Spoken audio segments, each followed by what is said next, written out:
Au niveau international, le Sénégal également a une position, a des rôles à jouer. Je pense que là aussi c'est important. Comme je l'ai dit, l'Arabie Saoudite a accepté d'accueillir parmi les prisonniers le Ghana, le Maroc, etc. Donc je pense que ce qui est important, c'est cet aspect humanitaire.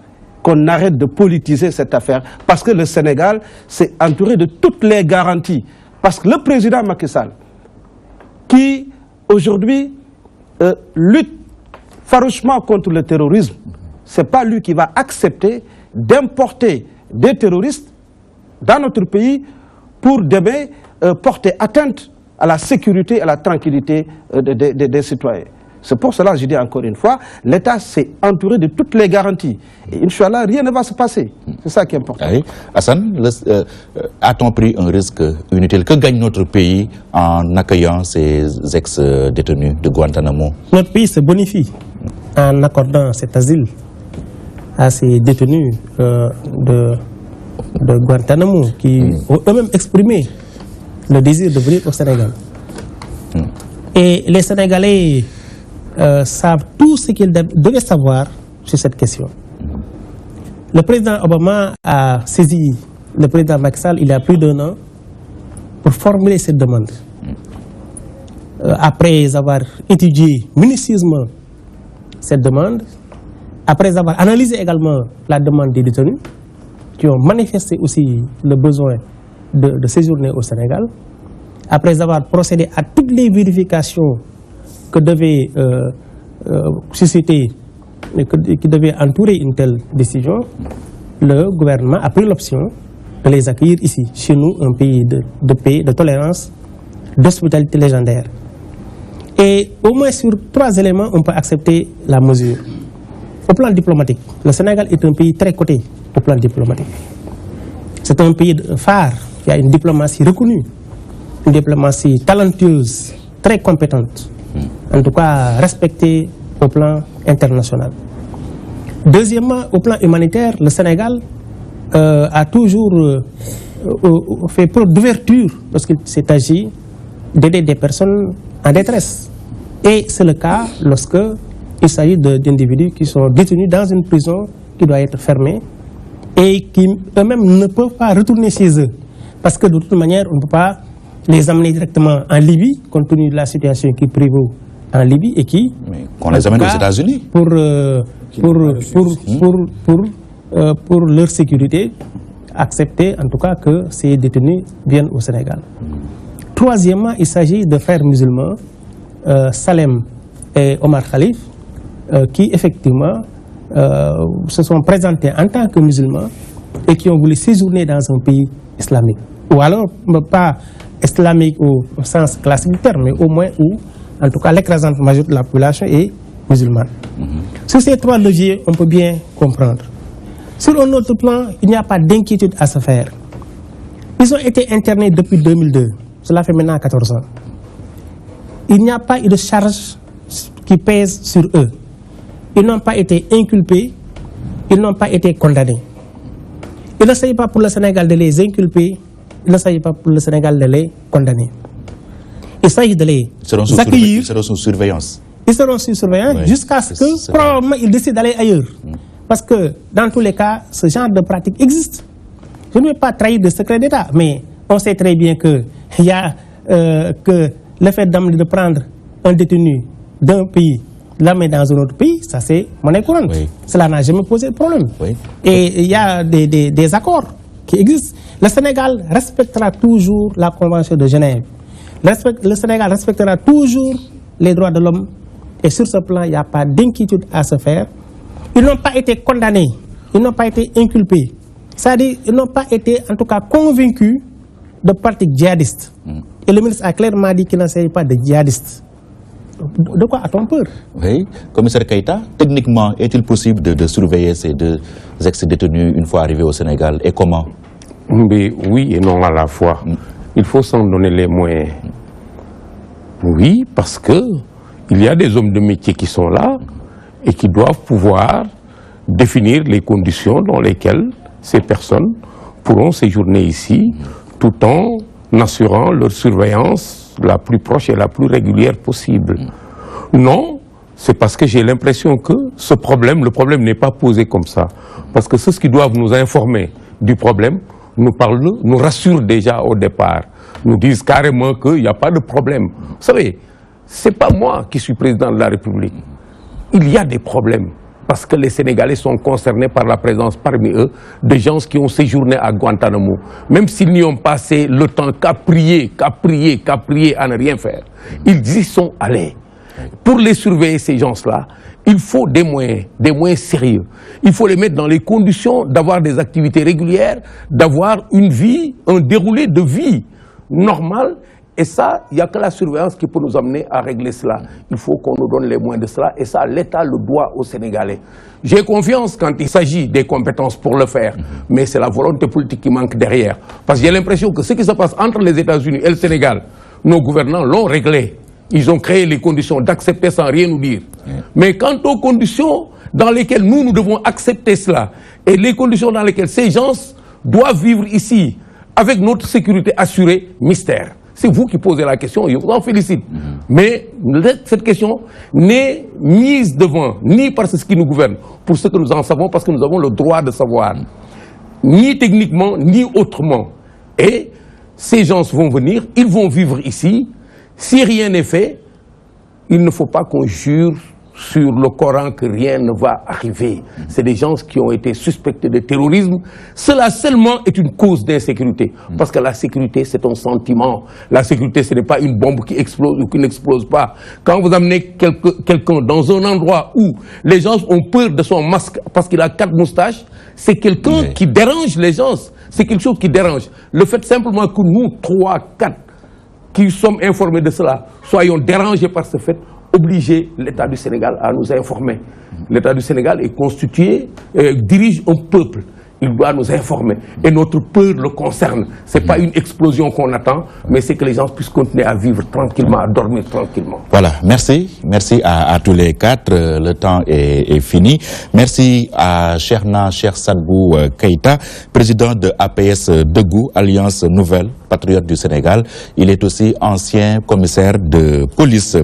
Merci également à Bassirou Kébé du comité directeur du PDS, secrétaire national adjoint chargé des cadres, Salihou Keïta, membre du directoire national de l'APR, et Hassan Dia, porte-parole de Macky 2012, membre de la conférence des leaders de Benno Bokk Yakaar.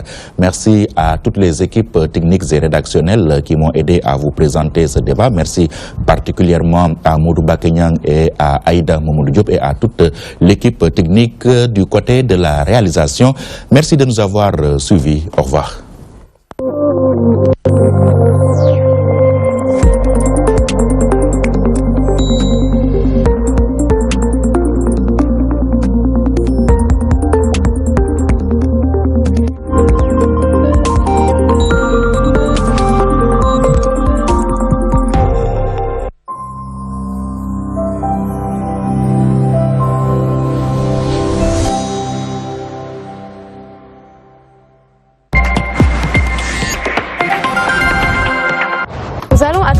Magazine Sunbiz vous présenter de jeunes leaders. Ils sont leurs propres chefs et touchent sur plusieurs domaines, allant de l'agroalimentaire à la mode.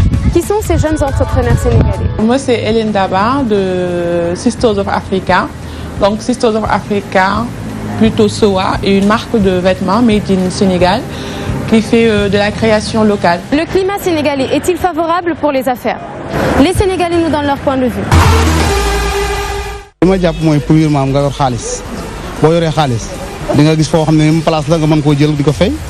financement bi ak këyit yi ñu lay laaj comme li ma lay wax nii li ma la njëkk a wax noonu pour nga am ko problème yooyu yëpp da ciy am tamit. liggéey moo amatul sax clients yi léegi ñangu ñu génne xaalis sax pour mën a liggéey. solution bi xanaa kañ état bi ñooy war a xam solution bi waaye ñun ñoom comme ñun ñooy fay moom solution moom du bëri ci ñun.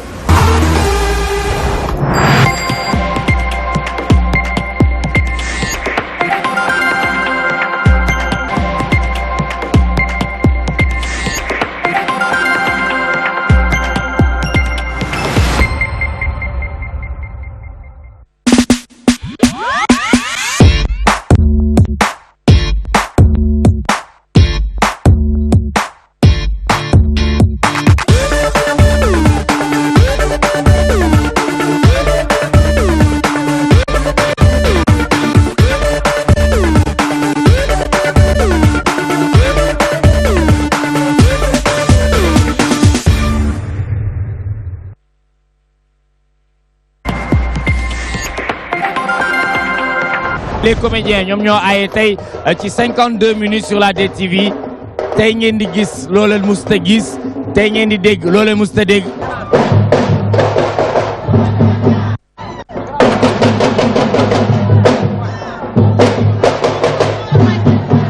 lépp lu ñu am suñu àdduna théâtre moo ñu ko may fépp fu ñu dem suñu àdduna théâtre moo ñu fa yóbbu kon jox nañ ko gëdd gi ñu ko war a jox. les artistes léegi ñi nga xam ne ñi nga gis ñu wax ne les artistes du théâtre est-ce que tey gis nga fi ñi nga xam ne ñoom ñooy jouer yenn séries yi est-ce que gis nga leen fi gisoo leen fi. déedéet le monde de l'art c'est ñii la ñi ñoo si sonn te jëriñoo wuñ si loolu moo ma ci métti. ñun bi ñu def produit dañoo doon ko teg ci yoon seet ñu am xam-xam ñu jiite ñu seet xale yu am talent ñu def ko moo tax bi ñu génnee dina ma neex Sénégalais yëpp apprécier mais bu fekkee ku jug rek théâtre nu la neex ngay théâtre boo amee scénario yor caméra mbedd ngénte dëpp la ko nga daal di wax ñu ne toj nga fi ñu génne ko résumé ni teg ko nga ne maa ngi toj seetu ko.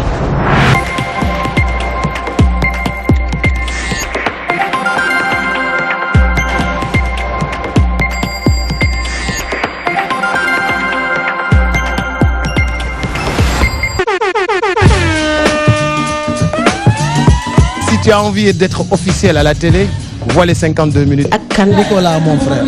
ku ko tardé rek boo ko. 52 minutes yi man maa ngi ci biir. 52 minutes. Tu deviens officiel à la télé.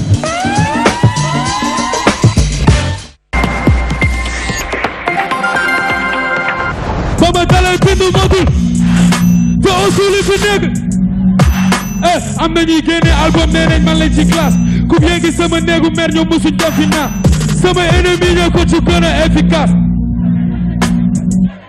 dégguma musuñ yelluwaan teri teggi tànk mag si miinu Casamance yi doppuma bay teggi sax gaa yu bëggoon ma xew ñoo bëggaat ma xew nee na li ma dese pour ne sax tout le monde digga maa leen te naa leen suuf par force digga maa leen mën te naa leen suuf par force.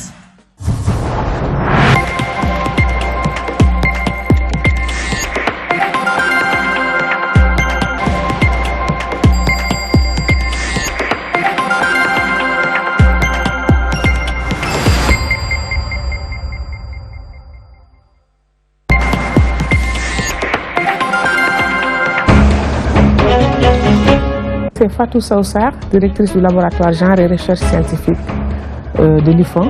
Je suis l'invité de Pierre-Edouard pour dimanche à 15h et nous allons discuter des questions du djihadisme, du terrorisme et du radicalisme religieux, de la question des Panama Papers, toute la question de l'évasion fiscale, des questions du dialogue politique, de l'éducation et des questions syndicales. Et nous allons faire le tour des questions.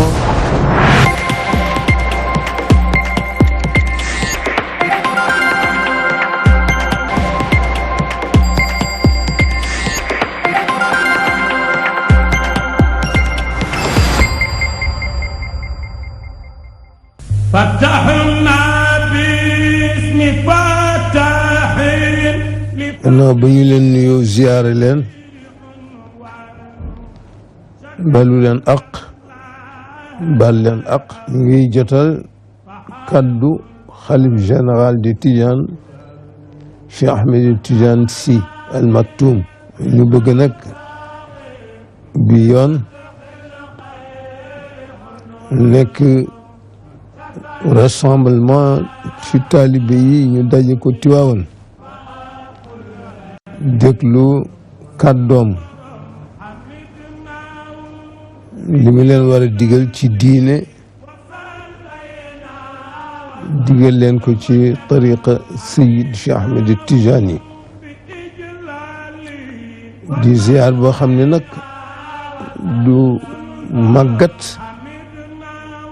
du dellu gannaaw ñu bëgg waxtu bu nekk rek mu nekk bu exemplaire boo xam ni ñiy roy daañ ci mën a roy ziar ndax ziar nag ku koy wax yaa ngi ko jànge Tiwaawan ñu bëgg nag taalibe yëpp ñëw góor ak jigéen ndaw ak mag koo xam ne amoo ngant bu wér daal bëgg nañ dimanche bii di ñëw di fukki fan ci mois d'avril ñu daje ko Tiwaawan ndax yoon woo ñëwee am nga yiw ak barke ndax dama dégg ci Serigne Cheikh Ahmed Tijani mu ni dafa amoon benn waay bu ñëwoon ci Serigne Babacar Sy am lu mu ko ñaanloo ni ko moom la bëgg daal waaye Serigne Babacar Sy tontuwul ba mu demee nag ñu taalibi bi de li mu ñaanlu yàlla bu mu ci jot ñu ko kii di taalibe am lu mu bëgg ñëw wax lu ko ngeen yàlla bu mu ci jot mu ni waaw dama xam ni su ci jotee dootul dem ca kanamu Seydi El Hadji Malick jonkon fa ñaan soxlaam dootul demit ci xadra wasifa toog fa dootul limaale boppam it ci ñi bokk ci daayira yi di am passeef di dem Tiwaawan moo tax man yàlla bu mu ci jot kon mu nekk benn ziar boo xam ni ñu ngi ci woo képp kuy taalibe même ak ku dul taalibe sax rawatina ndaw yi ndax jamono léegi ndaw yi ñoo ko moom yàlla moo leen ko jox muy ci wàllu diine ji ñoo ko moom muy ci wàllu tariqa yi ñoo ko moom te ngeen xam ni ñu ngi ci jamono boo xam ni ni ko nit ñi waxe rek ku jonkon te wéeruwoo ci dara ku la bu max nga daanu jamono la boo xam ni ku amul kilifa jinne di sa kilifa te jinne nag ku muy sa kilifa léegi ñu tàcc la ca mbedd ma nga fecc ndax condition yi nit di dajale ci boppam ba bu tàllee loxoom yàlla teg ca am na ci ñu ko yàlla may te Seydi El Hadji Malick ca la bokk di leen ñaanal yàlla yenn yàlla defal leen condition yu ngeen mën a ñëwee ba bu ngeen ñëwee fekk fii kilifa yi ñu jotal leen itam li nga xam ne moom lañ leen war a jotal ngeen ñëw ci jàmm dellu si ci jàmm te ziar la boo xam ni kenn ku nekk ci ñoom ba mu jotee ci yow ñu di ko defal lu bàyyi woon xel la